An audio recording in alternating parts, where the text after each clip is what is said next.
Dikenal sebagai Bapak Jurnalistik Indonesia, Raden Mas Tirto Djokomono Adisuryo lahir di Blora, Jawa Tengah pada tahun 1880 dengan nama kecil Raden Mas Djokomono. Setelah beranjak dewasa, putra dari Raden Ngabehi Muhammad Cantirto Dipuro sekaligus cucu dari Bupati Bojonegoro yaitu Raden Mas Tumenggung Tirtonoto ini lebih dikenal dengan nama Raden Mas Tirto Adisuryo.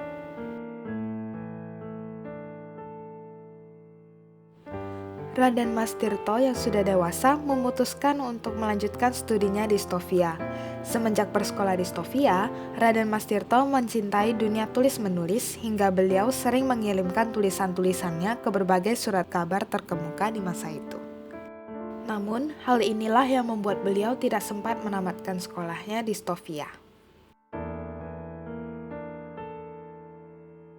Raden Mas Tirto pernah bekerja di Surat Kabar Pemberita Betawi sebagai redaktur.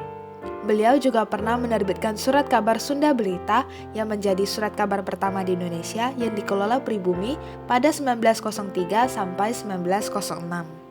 Beliau menerbitkan Surat Kabar Medan Priai dan Suluh Keadilan pada 1907 yang dikenal sebagai pelopor jurnalisme advokasi di Indonesia. Dan yang terakhir, Raden Mas Tirto pernah menerbitkan Surat Kabar Putri Hindia, yaitu surat kabar pertama yang dikelola oleh kaum wanita sebagai bentuk perhatian beliau terhadap perjuangan perempuan pada 1908.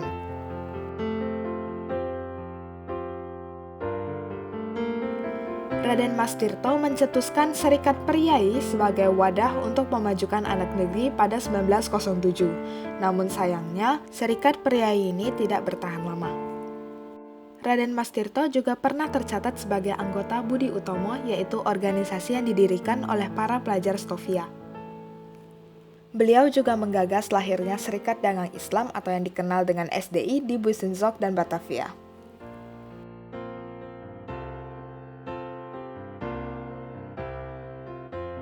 Pada tahun 1912, Raden Mas Tirto Adisuryo sendiri terjerat kasus Delikpers lantaran tulisan-tulisannya yang mengkritik para pejabat baik pemerintah kolonial maupun pejabat pribumi. Pengadilan kolonial yang digelar pada saat itu memutuskan bahwa Raden Mas Tirto bersalah dan harus menjalani pengasingan ke Maluku. Namun, sepulangnya beliau dari pembuangan pada 1914, beliau mengalami depresi berat karena pengaruhnya yang sudah meluruh, harta dan aset yang disita negara juga mulai dijauhi rekan-rekannya karena beliau selalu dalam pengawasan aparat kolonial. Raden Mas Tirto menghabiskan tahun-tahun terakhirnya dalam keterpurukan dan kesunyian. Hingga pada 7 Desember 1918, Raden Mas Tirto Adisuryo meninggal dunia di usia 38 tahun akibat depresi yang diderita beliau.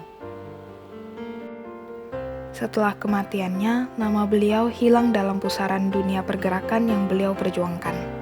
Kemudian muncul kembali dalam novel karangan Pramudian Anantatur dengan nama samaran Minke dan mengingatkan generasi kemudian akan adanya pelopor pers serta pergerakan nasional yang berjuluk Sang Pemula.